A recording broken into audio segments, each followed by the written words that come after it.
And we are officially live. Welcome to the Uncensored Entrepreneurs, where we bring you the real, raw, and unplugged behind the scenes of what it takes to become an entrepreneur. Today, I am super excited and honored to hear from one of our special guests, the one and only Mr. Ray Higdon. So you won't want to miss this one. Stay tuned. See you on the inside in 1 minute.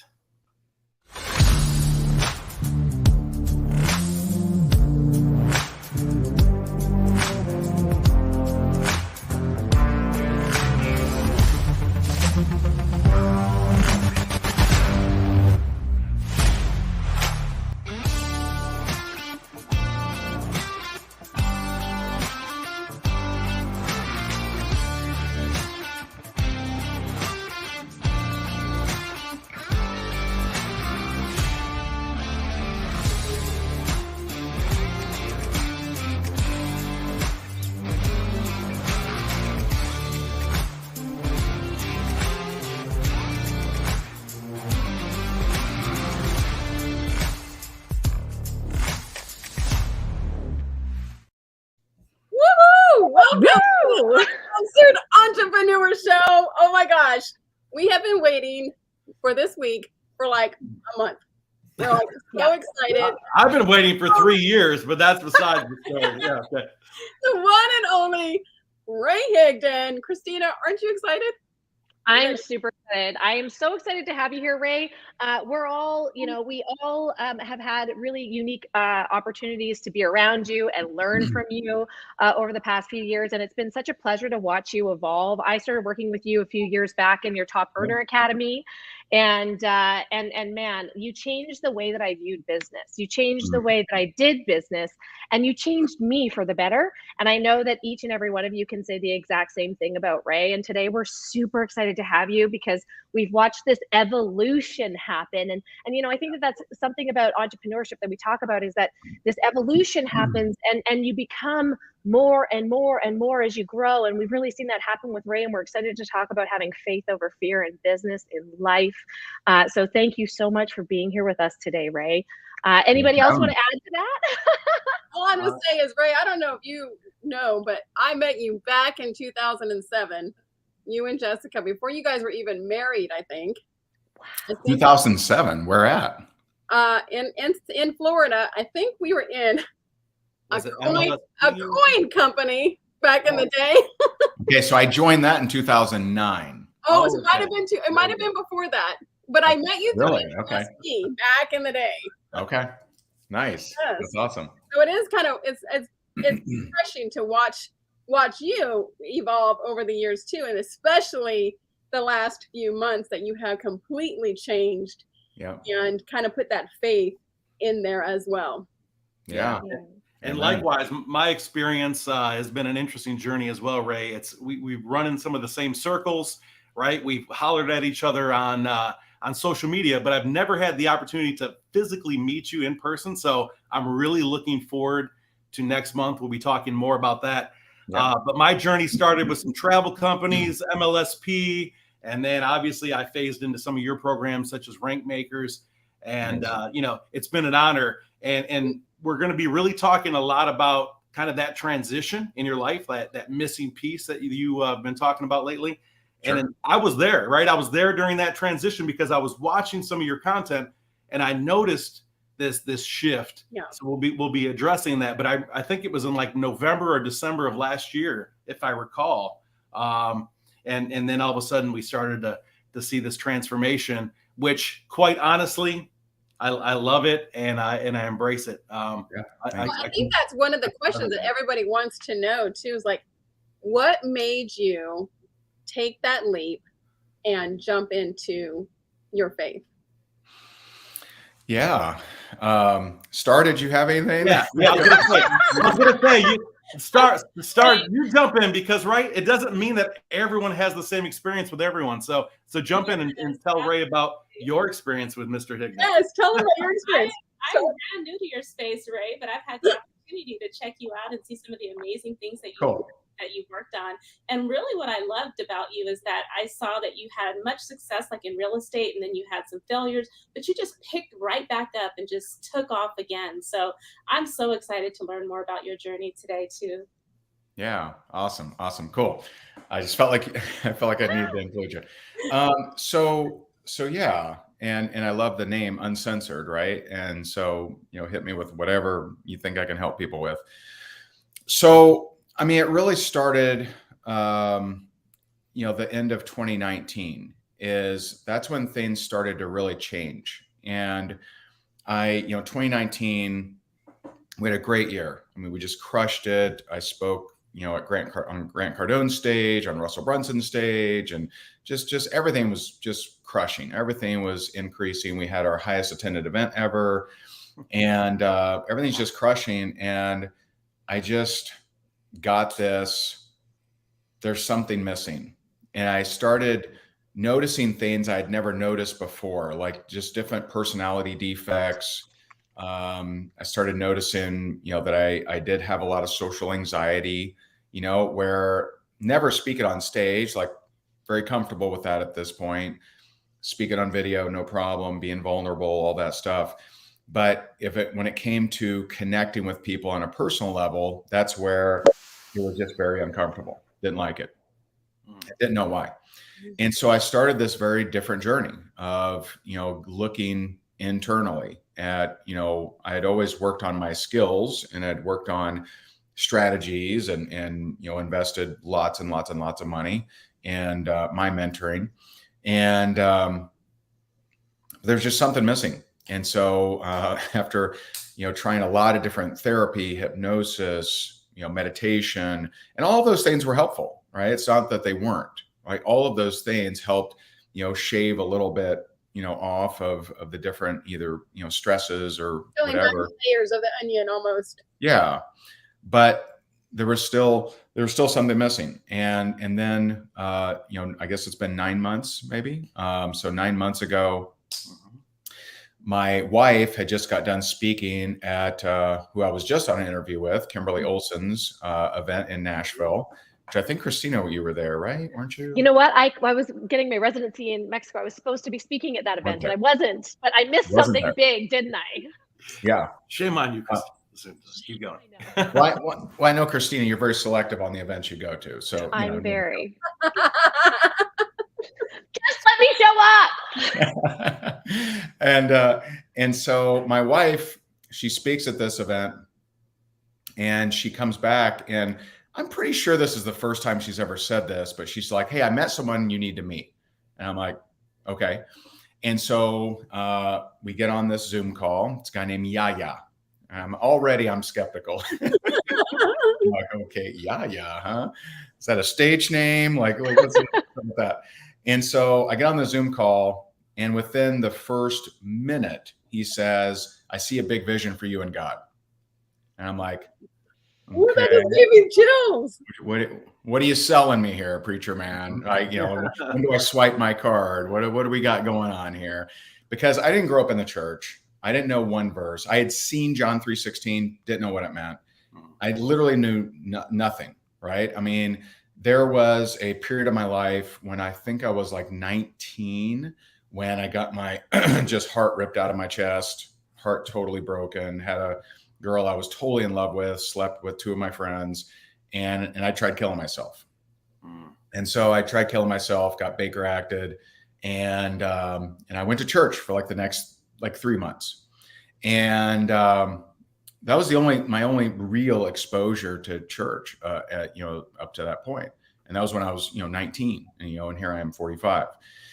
And so he says this, in the next 60, 90 minutes, we talk on this Zoom, and none of it makes any sense, but it feels true. And I don't know what to do. And this was literally 2 weeks before our upcoming event, right? When we first had that conversation, that was before last year's Rankmakers Live, 2 weeks before. And I'm like, well, I can't like have this complete change 2 weeks before my event. And there was a lot of stress on me about that event because it was our first one back from COVID, et cetera. And so I don't know what to do. And I also don't know why Jess had me meet with him. And I asked her because, back then, both of us were really, I would say new age, like we, whatever, right? And both of us just trying to be better. Both of us just trying to improve ourselves. And I think a lot of Christians make the mistake of just out bashing, New Age, and just think about what they're trying to do. They're just trying to improve themselves. And it reminds me of the, Jesus Revolution, when they're talking about the hippies, right? The hippies were just trying to find love, right? And so they essentially are trying to find God as well. And so that movie does a good job of relaying that. And today's hippies are, are New Age. And I can say that because I was one. Right. And so I don't know what to do with this information. The next day, we go to a networking meeting here in Naples, Florida, and I see a guy that I know I've met before, didn't remember his name, didn't know what he did. He sees me, and the minute he locks eyes with me, he says, "I see a big vision for you and God." I'm like, wow, what is going on, right? Because Yaya lives in the Miami area. This is in Naples, Florida. They do not know each other, I assure you. And here, 2 times, back-to-back days, I'm told this exact phrase. Turns out he's a pastor, and he leans over me in the middle of this networking function. And he used to be a corrections officer, big old dude, like 6'4". He's just hulking over me. And he starts praying, and he tells me I'm going to face a fork in the road, and to choose God, to lean on God. I'm crying. It doesn't make any sense to me. I don't know what's happening. And so we're in the middle. We couldn't be more in the middle of this networking function. People are walking this way, that way, this way, that way. No one notices.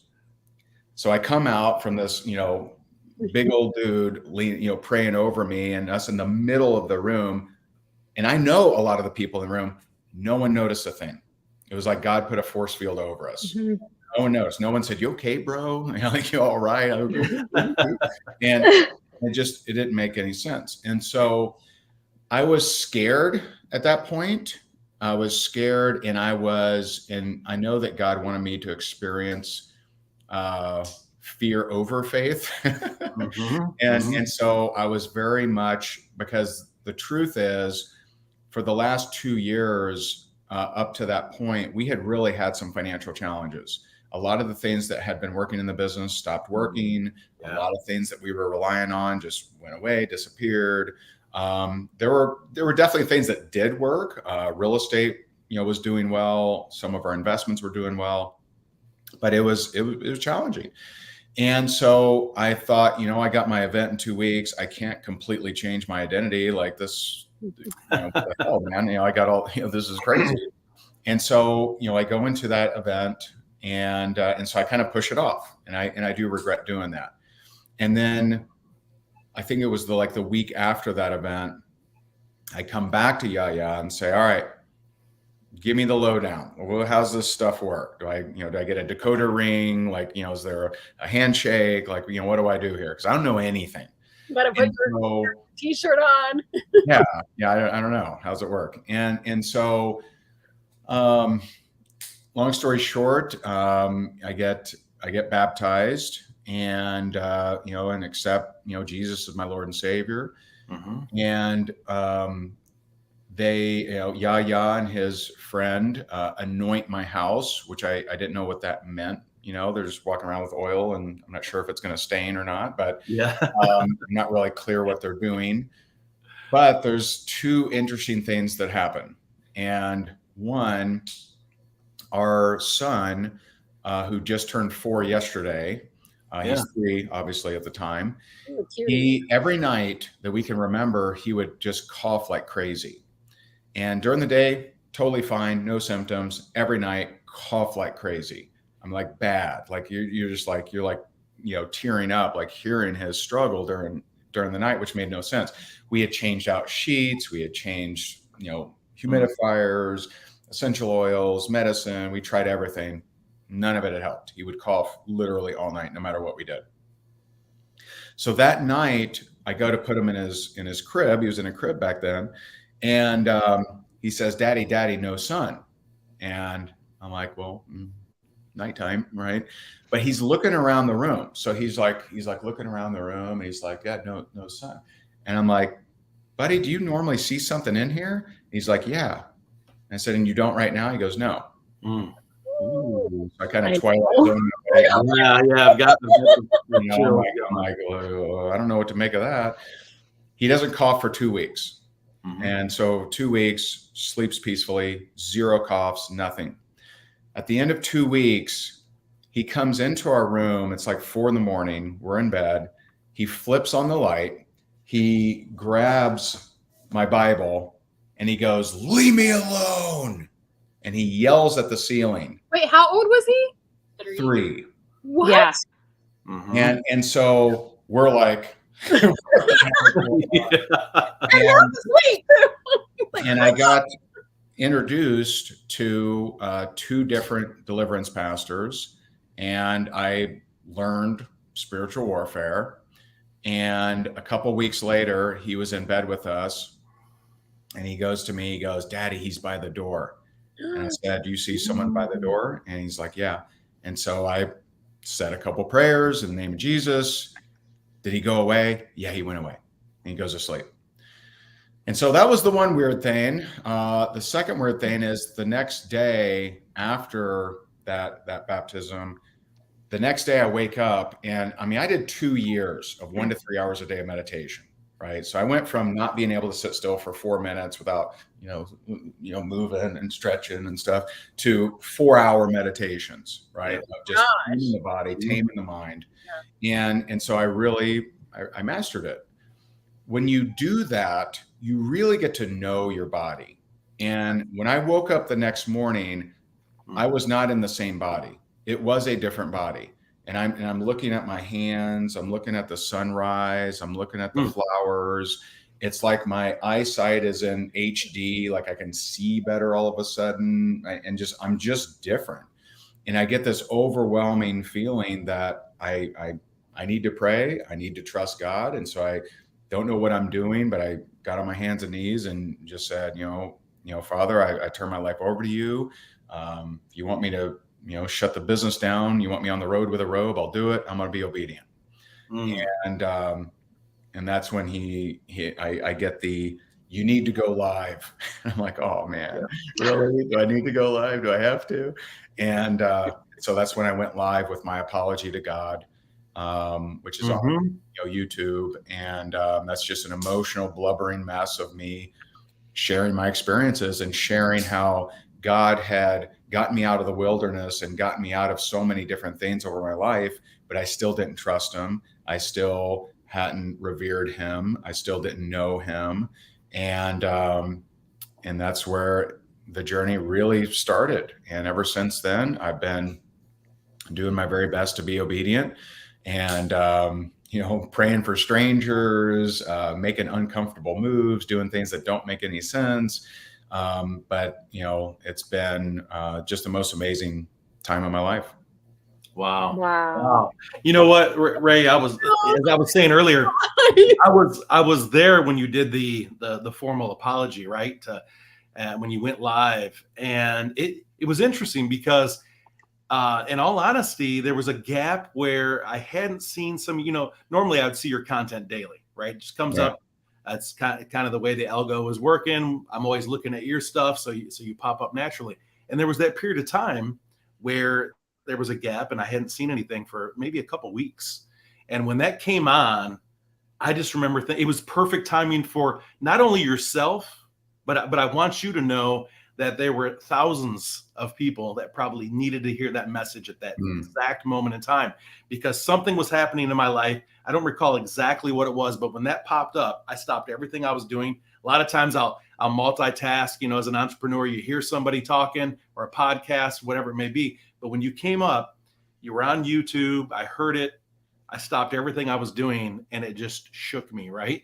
Because so many times in my own life, I've been on this journey. And even though I professed, myself to God and as a Christian, and I baptized earlier in my journey, we go through this roller coaster, right? It's the ebbs and the flows, the hero's journey. We'll call it the Christian journey, right? It just continues to kind of go up and down with these peaks and valleys. So thank you so much for just opening today with that. I know that there's a ton of people talking about it, goosebumps everywhere. I remember when you told the story about your son, and I mean, just absolutely amazing, right?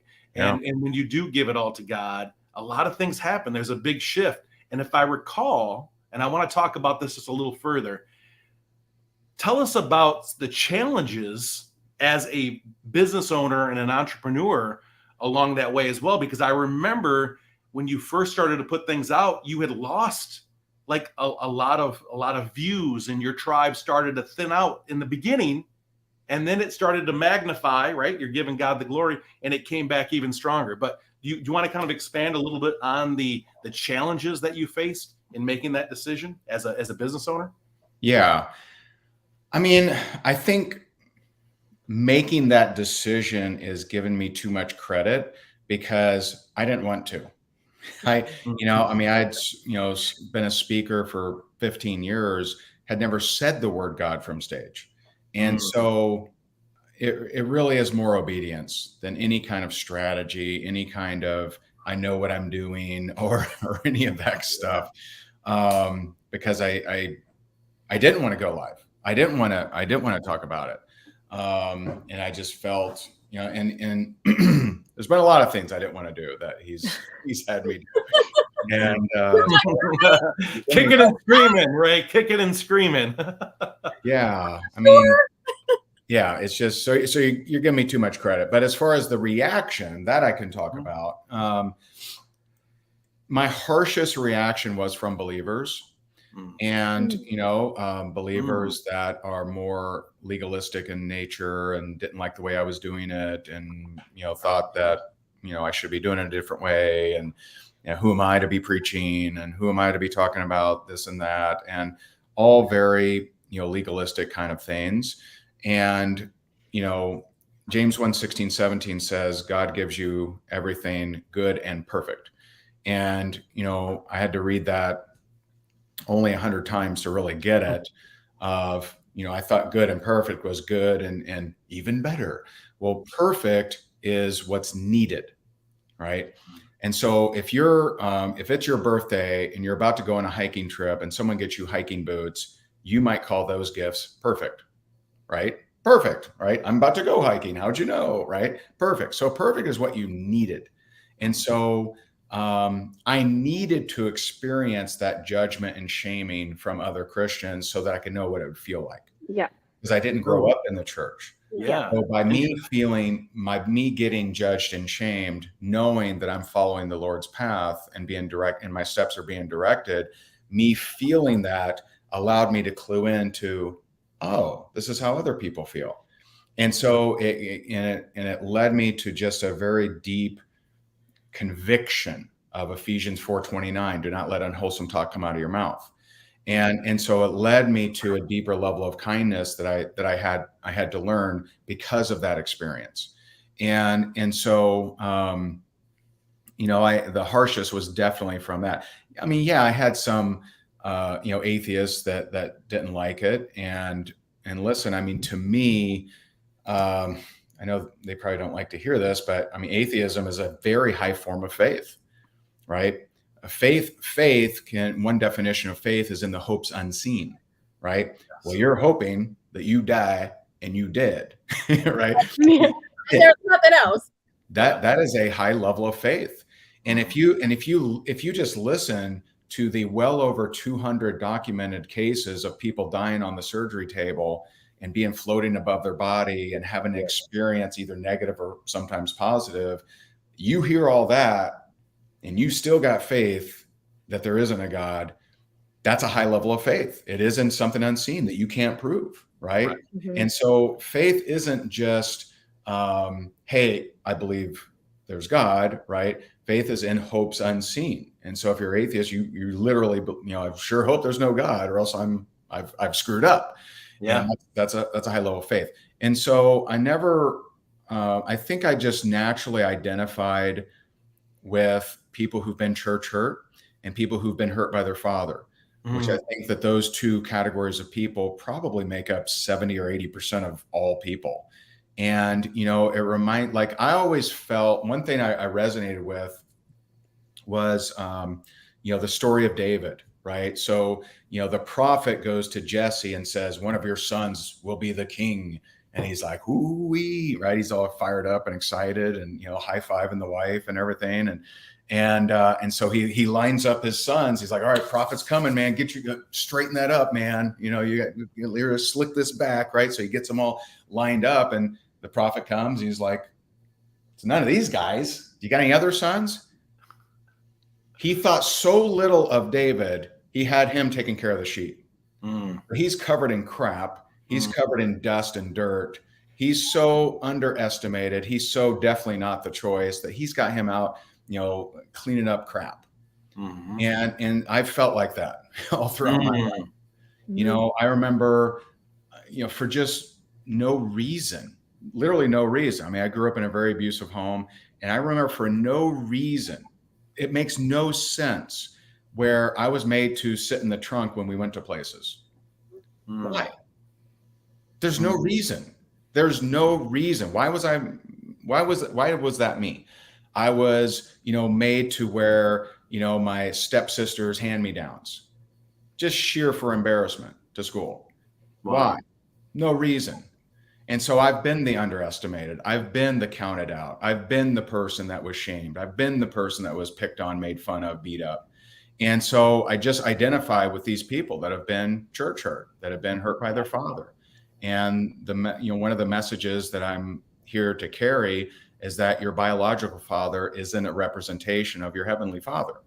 And see, I saw God without that distinction. I saw God as mean, uncaring. I wasn't important. I wasn't good enough. He'd never be proud of me. And that's biological father. That's not heavenly father. And, you know, who loves you so much that he gave his son for you, and he paid full price. And so, you know, I just feel like I really identify with those people who have been hurt, and I speak their language.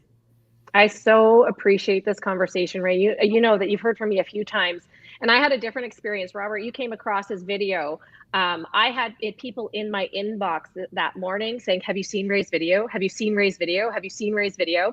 And so I went and immediately watched it. And I'll gotta tell you, there was this like instant relief in me. And I was like, it was almost like someone gave me, I'm gonna get teary, but it's like almost like somebody gave me permission to be myself again. You know, in Canada, there's like, it's kind of interesting. There's like a lot more faith-based people, I feel like, in the States with strong faith and loud voices. In Canada, it's not really like that. But I was raised Catholic, and one of the conversations that we had was about being church hurt. And I was church hurt, but I was really young at the time. You know, I was 12, 13 years old. And to me, that was a reflection of religion. And so I went into that spiritual new age, you know, I can do this on my own. I'm self-responsible. It's the universe. And I remember having these arguments with my mom's husband, who is Christian. And I was like, we believe the same thing. I don't get it. Like, I believe there's a higher power. You believe there's a higher power. And it was more so that I wanted to be in control of that as a protection, you know, as that feeling of protection. And it was the conversation that you had that was like, you know what, it's not God that hurt you. It's not religion. It is people, right? And it's the church, and it's not that. And there was this huge awakening for me at that point. And you know, it's really interesting. I've never told people this story, but it really relates to what you had with Graham. In that we were living, my husband and I were living in this house in downtown in the city. And I was never comfortable in that house. Like, it was almost like I was scared of the dark. My husband would work until 2:30 in the morning. He managed a bar, and I would stay up. He would get mad because he's like, get some good sleep. And I would stay up until I heard his car come into the house, like into the driveway. And then I pretend I was asleep, like I'd gone to bed at 9 or 10, like I was supposed to, you know. That's actually when I ended up building my MLM business, right? Like right in those hours. So it benefited me, but I was never comfortable in that house. And I had people come in, and I was like, what is this? Like, and I had like psychics come in, you know, and I was like, what is this energy? I can't figure it out. And it was really interesting because we moved, when my daughter was 1, we moved out to the farm, and I walked in the house and the energy was different. And I remember standing on the patio. I never told anybody this. Like, by the way, I kept my faith very quiet, not only to me, like to me and my husband. Like, I never really talked about this with my husband, but like everybody around me too, because there was like some criticisms and like, oh, people are so churchy, right? Like, and I belong to a company, an MLM company that posed themselves as Christian, but didn't really have Christian behavior in the end. And I was like, again, like, why? And I remember walking into the house when we had bought the house for the first time. And I just said, God, please bless this house for us. please keep us safe here. Right. And that was a conversation that I just kind of had with him. And I never, ever felt that feeling again coming into the home. Like I never felt that like I'm scared of the dark kind of feeling that was like heavy. And I think that a lot of the time we don't speak out loud because I don't know, maybe it makes you feel uncomfortable, right? You said there's a lot of things that you've said and done that you did not feel comfortable about. And that's why we keep it to ourselves. And so in this whole process, it's really interesting because that event that your wife went to had a lot of different people at it and a lot of different angles came at me. And I ended up speaking with Tara Aldridge, who you also know, and who knows Yaya. And Tara said to me, we're sitting on the beach in Cabo, and she says, have you ever been baptized? And I said, yeah, as a child. And she said, you know, it might be something that you want to revisit in the future if it's something that you want to move forward with, because she's like, you are meant to do this. You are meant to be in this space. And she's like, it's not something for you to fear. It's something that will give you great power and great confidence, because all of a sudden there's this unshakable faith, right? There's this unshakable faith when you have a relationship with God that you don't necessarily get when you're trying to call in source and the one up there, right? It's different. It's so different, but I tried to convince myself otherwise. And so as you're working through that, tell me, like, in the process, when you come and you come up against it, like, how did you know to move forward in this, like, this called way and say, you know, I'm not scared of what's going to happen out there with my followers or with my business, because you've really evolved rank makers, right? And we had, you know, Dr. Joe Dispenza last year, and now you've got John Maxwell, who is my favorite author on the planet, right? Like, you've got big people that are coming in and being drawn to you. And that's, to me, divine intervention directly from God. Wow, right? that is true. he's like, yes, that's exactly what's happening. So, I mean, I'll give you, I mean, so, I mean, maybe I'm just ignorant enough to, and new enough to believe what the Bible says, right? So James 1:5 says, when ye lack wisdom, ask and it'll be given to you liberally and without reproach. So I ask, and I ask a lot. And I remember I was listening to this. So I'll give you an example. This is the most uncomfortable thing he's had me do. And, but it'll point to the answer to every other, you know, question. So I remember listening to this sermon. I don't even remember who it was, but I was just meant to listen to it. And so I listened to the sermon, and they instructed you to say, to ask God, what do I need to be, you know, forgiven for? Right. And so I'm like, okay. So I asked this, and something pops up from my past that I haven't thought about in years. And there was a time where Jess and I were pretty early dating, my wife now, but when we were pretty early dating, and we used to, mainly because of me, drink very heavily. And there was an event that we went to, and for some, I mean, I would never do this, you know, ever. I mean, this was crazy, but back then there was a girl that couldn't afford a hotel room that stayed in our room. All of us got absolutely wasted out of our minds. And again, this is before, you know, we were engaged, before we were married, obviously. And, you know, things went down, things happened. And, you know, my wife didn't know about it. I hadn't thought about it in years, but that's when I asked the question, what do I need to be forgiven of? That it popped up immediately. And I'm like, ooh, you're like, yeah, please forgive me of that. The next day, it kept popping up into my head. I haven't thought about it in years. And all of a sudden, like, literally every time I like move, I'm thinking about that episode. And so I pray again. I'm like, okay, I thought you forgave me. And I get, tell your wife. I'm like, oh. Are you sure?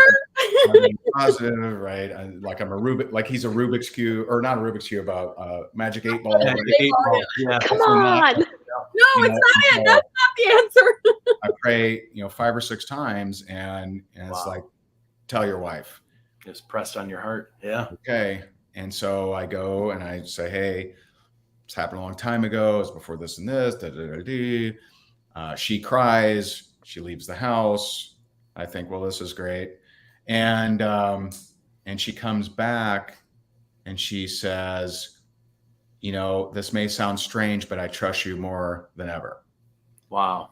And I realized that, and I just have this feeling that that would have been used against me had I not been obedient.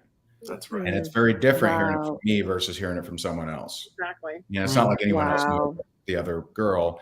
Sure. But he's, you know, Holy Spirit, Heavenly Father, whatever, never has me finish the last piece of pizza. Always has me do something I absolutely don't want to do that grows me. And I remember the first time I prayed for someone. I felt very awkward about this, but there was a guy working in our house, and I got the pray with him, and I'm like, oh. So I went and got my hair cut. I was hoping he'd be gone by the time I got back. Yeah, that's right. Pray again. Hold on a second, God. I'll be right back. Fortunately, I've gotten faster at obedience, but in the beginning, I was like, really? Are you sure about this? And so pray with him. And so I said, hey, this may sound awkward, but you know, can I pray with you? And he's like, absolutely. It was like he was looking forward to it. It was like he was waiting for me to ask or something. He was waiting. It was very strange.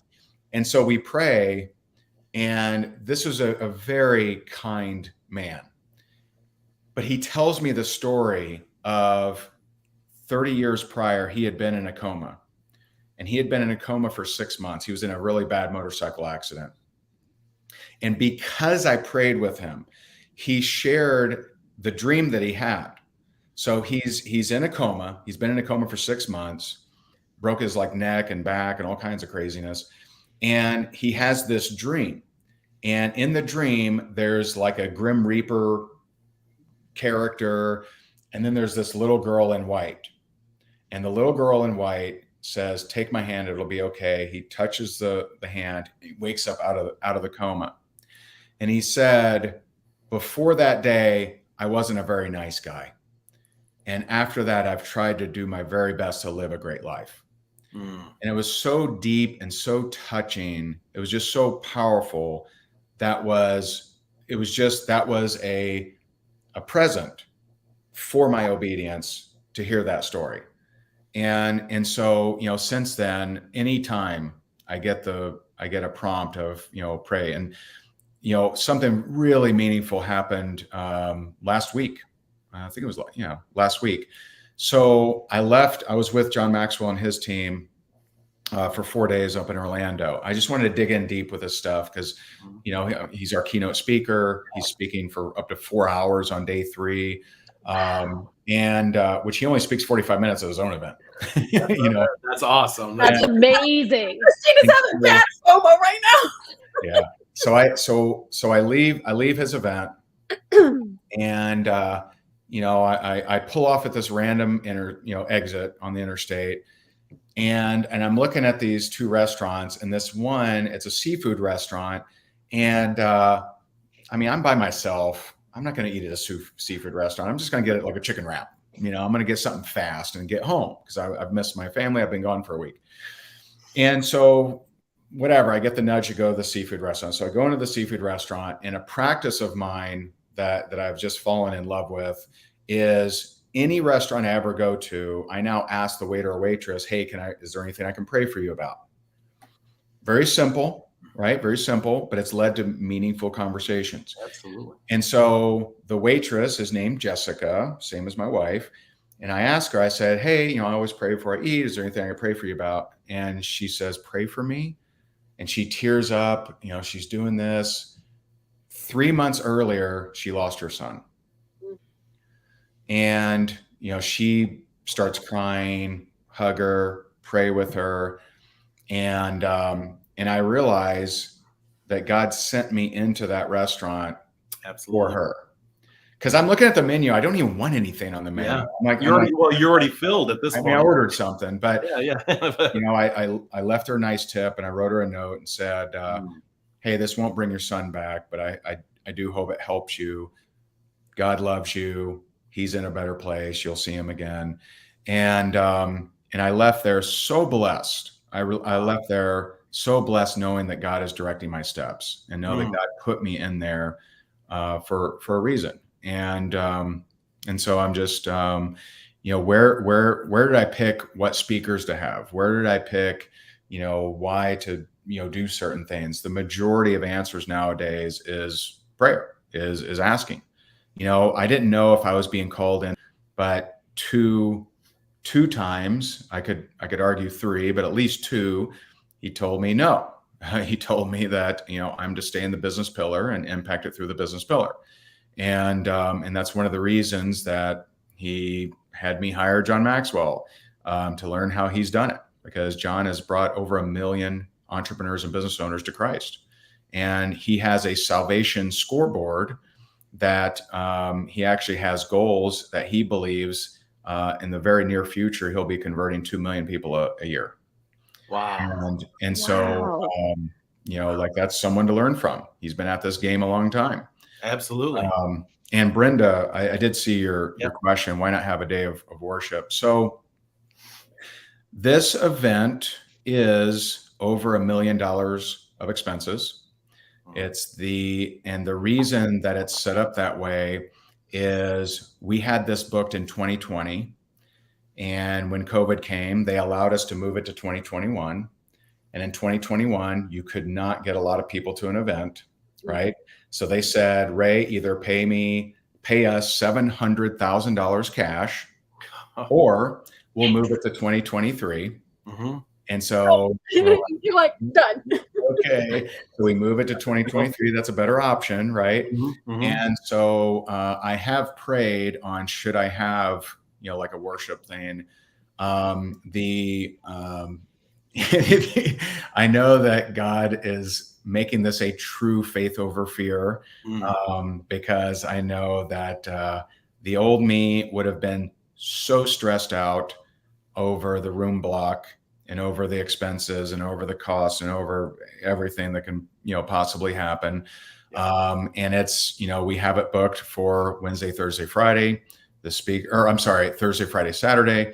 And the speakers that we have completely filled the agenda. And I will continue to pray on that. But so far I've gotten a no to adding even more to the hotel expenses. Yeah. So, you've touched a little bit on just some of the things that are going to happen. Obviously, John Maxwell, just in itself, between him and yourself, Ray, that's worth it alone. What else? Right? That is worth it. What else can people expect at the event? Right? It's 3 days, with a bonus day if people obviously join the super VIP. But what else you got? Yeah, so Super VIP gets to come a day early and have enjoy Jess's birthday party. So that'll be fun on September 6th, and then the event is September 7th through 9th. And I should point out, this is a business summit, not a revival, right? I have asked our speakers to share, what is working to help them grow their business and influence, because we are at a time where I really feel business owners and entrepreneurs need to walk the gospel, not just say the gospel, but walk the gospel by being more generous, to be rich in good deeds. And to be rich in good deeds, you need to make some money. You need to have a profitable business. And it's okay to have money. You just don't want to have money have you. And so, most entrepreneurs I've found, and it's not, this is so normal, it's just accepted. Most entrepreneurs, they find their significance, status, identity, safety, and security in how much money they have. All of those things, every single one, is supposed to be found in God, not in money. So God is the source, money is a resource, and it's okay to have a resource, right? It's okay to have money. Just don't let money have you. But I've asked the speakers, teach what is working for your business. How are you growing? So some names, there's quite a few names that people won't know, right? Cap Chatfield, right? Cap is he's a filmmaker. He went from 5,000 followers to 1.5 million followers in 6 months by leaning into his faith. And he actually interviews a lot of Christian entrepreneurs, and by leaning into his faith, his company has absolutely exploded. He's going to break down what he did in digital marketing to make that happen. My friend, Pastor Baker, he's a pastor up in Columbus, Ohio. He did an 18-part series on finances, and over 25% of his congregation became debt-free. Some of them paid off their house. Now, I've never met a sales leader that had 25% of their team go debt-free. He's going to teach what is the power of God and money, faith and finances. And he's not the prosperity gospel. He's also not the poverty gospel, right? But he's just how to really dissect, because I've studied at least 60 hours of his content, and how to really dissect what does God's blessings look like for you. If you're a child of God, he doesn't want you running around with holes in your shoes. And, Deuteronomy 8:18 tells us that he gives us the power to get wealth. Ecclesiastes 9:16 says the poor man's wisdom is despised. Galatians tells us to use worldly wealth to gain influence. And so like he really gives you the scripture to empower you to understand and step into you. It's okay for you to have more resources so that you, and this is 2 Corinthians 9:6-13, so that you can be more generous, right? So that you can have the provisions for your visions. It's not just to accumulate and to build up storehouses and, swim around in money bins like Scrooge McDuck. It's to actually put it into the marketplace, to actually utilize it. Like David Green, the owner of Hobby Lobby, built a $6 or $8 billion company, gives 50% away to charity. Mm-hmm. And like, how powerful is that? Don't you think people come to him and wonder the source of his hope? And so you have people like that. Obviously, you got John Maxwell, and you have some of the most influential people in our space that are crushing it on social media, crushing it with building their teams and leading their teams. And so it's going to be really, really powerful for sure. Ray, I was debating or not whether to say this out loud, but it's Uncensored Entrepreneurs. Right? Like, come on, Tina. You've done work on this show, right? Like, so my business has been really, really slow. I'm a self-publishing expert and help people write their best-selling books and stuff. My business has been so slow, and I have created a huge friendship. Like, I'm like shaking with Tyla, and nice. Her and I have been going back and forth. And I wrote this book called Be a Glow Stick Girl, and it's a collaborative book. And Jessica wrote the foreword to the book for us. Nice. And Tyla is in it. And so, Tyla and I were talking back and forth. She asked me if I was going to Faith Over Fear. I told her no, I couldn't afford it right now, that, yada, yada. Anyways, I'm coming because she has gifted me a ticket. Oh. I'm helping her with the merch table, with her merch booth, helping her set up and all that kind of stuff. And then found a roommate and all that kind of stuff. So whatever you can do, like, this is coming from Tina Torres, the gratitude specialist herself. Like, whatever you can do, get to this event. Mm. Yeah. Love it.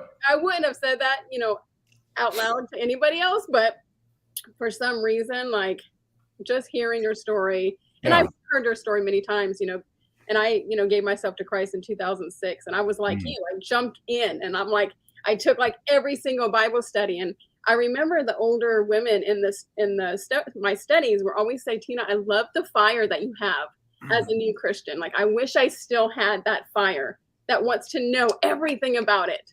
And like, I jumped in, I joined like 5 Bible studies. I wanted to know everything, not like I said, I was like you, I didn't know that there were 66 books in the Bible. I didn't know, I didn't know any of the stuff. And so I'm so excited to be able to join you. And so grateful for Tyla to do what she does. But it's just a blessing that you're doing this Faith Over Fear. Because so many people do it. I got two things for you. Number one is, faith is in hopes unseen, right? So Lot lived by his sight. Abraham lived by faith. Right. So when they separated ways, Lot chose the green lush area. Abraham didn't care. He was going to take whatever area he didn't choose because he knew God would go with him. So he wasn't living by his sight. Right. 2 Corinthians 5:7 says, let us walk by faith, not by sight. And so sight is what you see in your bank account. Sight is what you see in your resources, or will someone watch the kids, or who's going to watch the dogs. Right. And so sight is what you see. And faith, when you step out into faith, which you cannot, and there, I forget the exact Bible verse, but you cannot please God without faith. But people misunderstand that word. They think it's a mindset, right? Even and it says even the demons believe there's a God. So faith isn't belief in a God. Faith is a way of being. So that means I'm stepping out into the unknown, having faith that I'll be caught. So James 2 talks about how when Abraham raised his hand to kill his son Isaac, that was faith perfected, right? And later it tells us that Abraham figured, well, either God will stop me or he'll just resurrect him. No big deal, right? That's faith. That's an impressive amount of faith. Yes. And so faith is when you operate in the unseen, when you step out and you know that God has you, you know that you'll be provided. And what we've seen is we've seen several cases. One of them, my friend Brett, I can't pronounce his last name, but Brett, Brett talked about how he's looking at his bank account and he's like, oh man. And, his wife, has, special needs that she has for medical conditions. And he's looking at the bank account and he's just like, oh, I'm just going to do it. And as soon as he does it, new money comes in. So true. And that's how faith works. I remember at our first event, 2013, there was a guy, David, there. And David, he signs up for our back then we had a $50,000 coaching package. He signs up for the $50,000 coaching package. He hears the next day that his real estate deal he's been trying to close for like a year, just got a buyer. His profit, $53,000. Yes. And when you step out into faith, that's when it's like, oh, okay, all right, let me make it rain. And number two, because I've heard this a lot too, of believers who've been around the block. They're like, oh, your freshness. I remember when I was new. Well, he didn't change. You changed. He didn't change. Holy Spirit didn't change. God didn't change. Jesus didn't change. They didn't change. We change.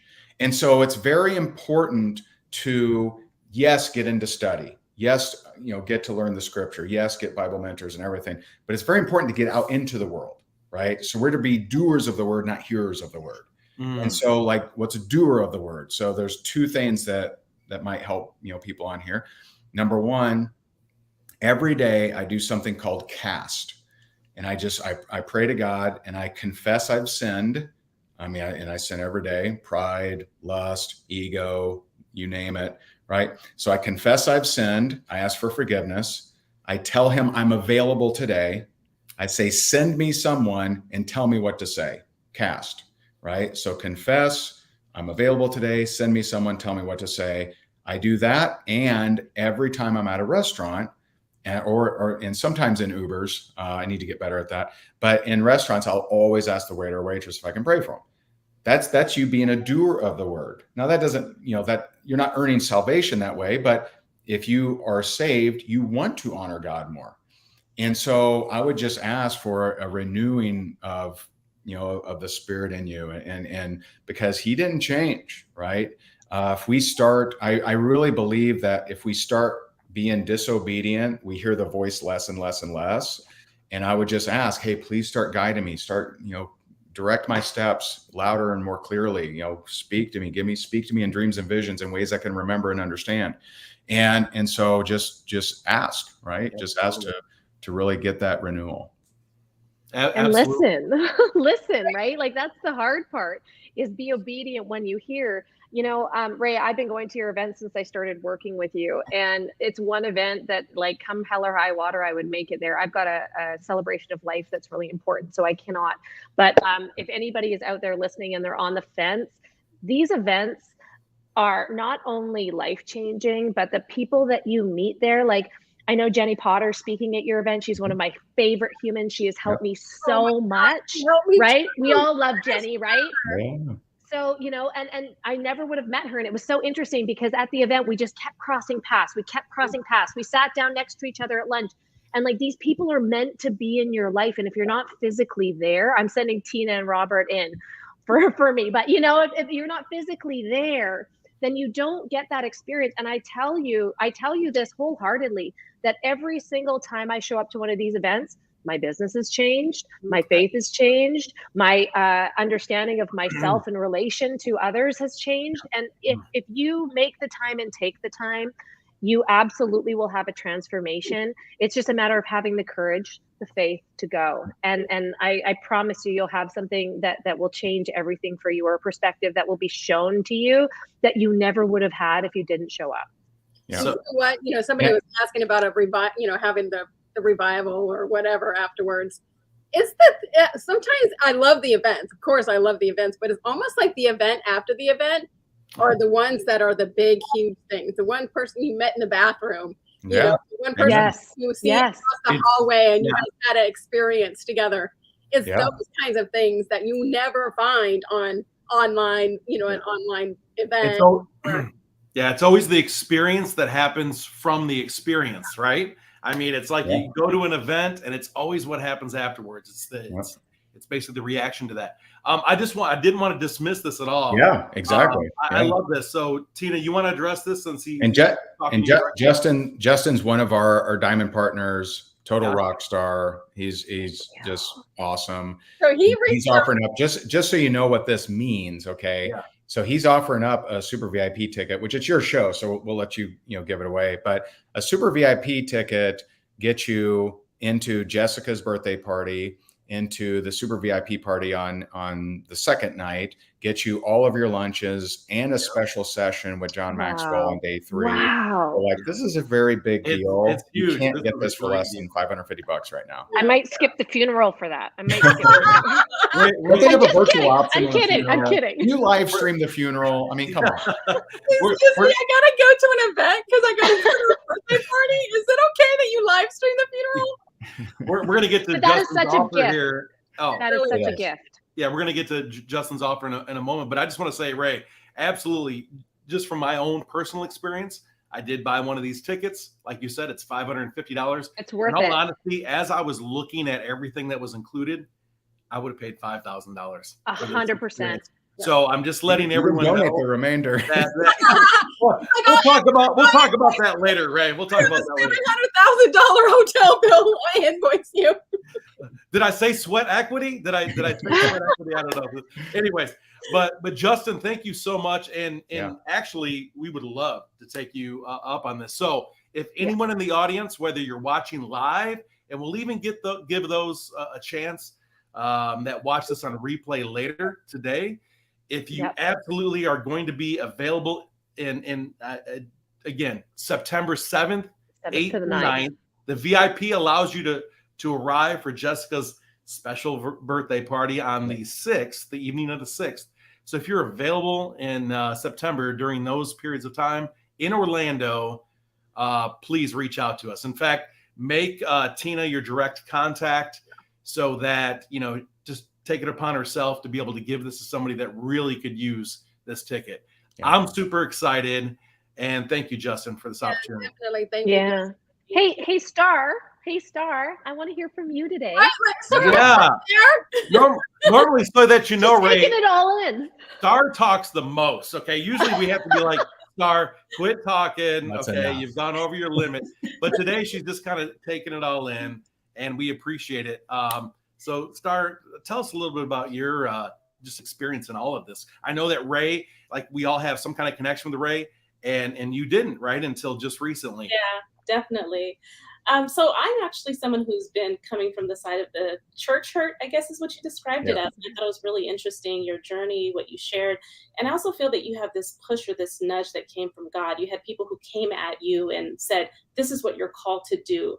But for those who may be, trying to go through their life journey and or entrepreneurship, who might be from that side of things where they struggle to have faith or incorporate faith in their life and business, what are some steps that they can take? Because you did say, ask, but without that faith, it's difficult for them to ask, right? Mm-hmm.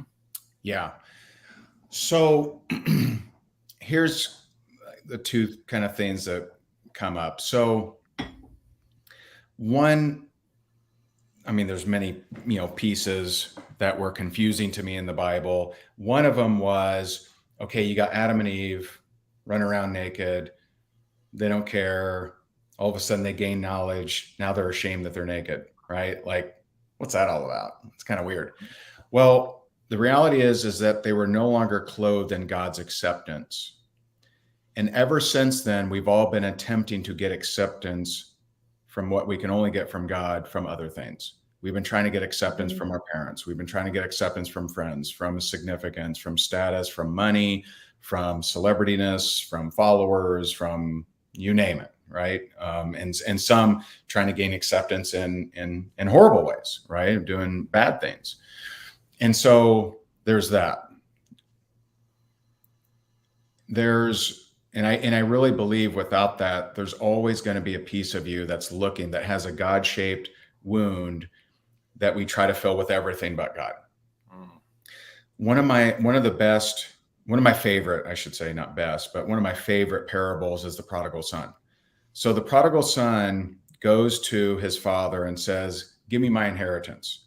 So although that would be understood today, especially back then, that was, you're dead to me. I don't care about you. I ain't sticking around. I'm out of here, right? You're dead to me. I'm writing you off. And so on purpose, the prodigal son goes to the father, says, give me, I'm out of here. On purpose, he goes in the opposite direction of his father, right? And pursues worldly, pursuits, right? Money, gambling, whatever else, right? And at some point, he falls on hardship and realizes that he really needs to go back to his father, okay? So in the parable, he practices a speech in his head. He's like, all right, when I get in front of my dad, I'm going to say these things. But he actually never says it. All he does is turn toward his father, and his father sees him from afar off and runs toward him and embraces him, right? Puts a ring on his finger, has a big dinner and all that. And so I didn't know what the hell I was doing. All I did was turn to the father. I turned. And ever since then, he's been directing my steps, and he's been helping hold my hand. He's been taking me to the dinners. He's been walking me through to the right mentors. And so it isn't, you don't have to, study 3 catechisms and 10 Hail Marys, and then you can turn to him. Just turn to him and just ask. And just say, and here's one for you. So ask for a sign. I don't know if everyone's saying this, but I am. So in 2007, back when Tina and I supposedly met, I'm going to say we met in 2009 or 10. That's my guess. But in 2007, I'm up in Grand Rapids, Michigan, and I'm with my buddy Brian, who's a real estate partner of mine. And he's like, hey, we're going to church, come with us. I'm like, I'm not a church guy. And he's like, come on, let's go to church. I'm like, he eventually, just wears me out. And so I decide, all right, fine. On the way to church, in my head, I say, God, if you're real, I want to hear the words water buffalo. Right? Grand Rapids, Michigan, probably not a big population of water buffalo. You go to that church, and for the first time in church history, they have a pastor that's visiting from India who tells the story of a stubborn, you had to throw this in there, a stubborn water buffalo. I swear to you. I go to Brian, and I say to Brian, I'm like, Brian, dude, I got to tell you something. And so I tell him, and he's like, oh, praise Jesus. Hallelujah. Oh, my God. Oh, Heavenly Father. Right. Like he's going bananas. I don't do anything. I asked for a sign that was very unlikely. He gave it to me. I continue to walk my own. And you still doubt. And so when I was, the first real sermon that I gave was in Costa Mesa, California. So I get hired. I'm 3 months in. And, I gave my life to Christ. 3 months later, I was hired by a team, and I'm out in Costa Mesa, California. And he says, hey, man, we have an optional worship service on Sunday. Would you give your testimony? And I'm like, of course. Yeah, sure. And so, fine, no big deal. And then like Saturday, someone comes up to me and goes, hey, I'm looking forward to your sermon. I'm like, sermon? I'm like, what? And then another guy comes up and goes, hey, if you need help at your altar call. Altar call? Yeah, it's all on you, Ray. Who do you think I am, man? Like, I'm new to this. I'm rookie. I don't know what the hell I'm talking about. And so I pray on it. And I have this dream. I have this dream of there's like this very congested highway with all of these cars like moving. And I don't really understand what it meant. And then when I woke up, I realized it was the Romans Road. And so I studied the Romans Road of how to actually do an altar call. Yeah. And 20 people came to Christ. Wow. But first time in. First time, yeah. But there was a girl there, and on Friday night, she came up to me and she goes, hey, I didn't grow up in the church. Like, how do I know there's even a God? And I'm like, at first I kind of took an approach and I realized that wasn't the best approach. I said, ask for a sign. And so she's like, okay. So the next day she comes back and she goes, hey, this may sound weird, but she was in an Uber and the driver turns to her and says, hey, I think I'm supposed to give you this. And he hands her a prayer card. Right. And so I can tell that this was cool, but still not enough. I said, ask for another sign. So this was Saturday. Sunday morning, she comes up, she gives her life to Christ, and she goes, can I show you something? I'm like, yeah. And so she holds out her hand, and it's a crumpled up $5 bill. And I'm like, okay. And she said, I prayed, and I said, God, if you're real, I want to find something more than $5 on the ground. And she uncrumples the 5, and there's a 20 inside. Wow. That's awesome. And so seriously, ask for a sign, and I mean, I ain't doing the sign. There's nothing magical about me. Ask for a sign, ask for something. And it's just been incredible what I've seen happen. And, he wants you back with him. He wants you there. And, I see and understand that all of my hurt, not that I would ever wish it on anyone, not that I deserved it, but all of it was there for my good. Me seeing how judgmental, unkind, and not Christ-like, I needed to experience that so I knew how other people felt. So I know what it feels like to be abused. I know what it feels like to be underestimated, to be made fun of, to be picked on. I know all those feelings because I've experienced it. If I didn't experience them, I couldn't help. And so the analogy that I came up with from James 1:16-17 is if we had God's wisdom, right, which we don't, if we were timeless and we could see all into the future, and you look and you see your daughter about to put her hand on a hot stove, right? But you see that, it's going to hurt. She's gonna be hurt, but you know what? She'll heal, and that'll prevent her from making a much bigger mistake 11 years from now. You let her burn her hand because you love her. And so my heartbreak was needed, my depression needed, my abuse needed, my foreclosure needed. All of these different challenges were needed to help perfect and strengthen me. And if you can look at your pain that way, then you can start to stop looking so internally and you can start look externally at who can I help? Who am I now equipped to fully relate with, connect with, and actually help? And so it literally takes your mess to a message, your pain to a purpose, all of those things that people say, but it really is true. It really is true. If I would not be the greatest at consoling someone who's lost a child because I haven't. But someone who has is perfectly equipped to help someone that has the same pain that they had. They understand each other. And so that's what perfects us in our purpose. And that's why it's so important to see pain that way, not as an unfortunate thing, but if you had God's wisdom, you'd let it happen to you too, to let it strengthen you and let you find your purpose. Because God forbid you get to the end of your days and you still don't know your purpose.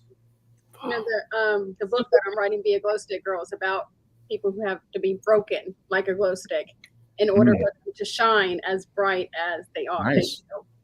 And years ago, when I interviewed you on my other talk show, I was called a glow stick, and I'm like, what? And they're like, Tina, because I've, you know, got through a divorce and I lost a job and I was homeless for 2 weeks, you know, like all these things. And they're like, Tina, you had to be almost broken in half in order for you to shine as bright as you do.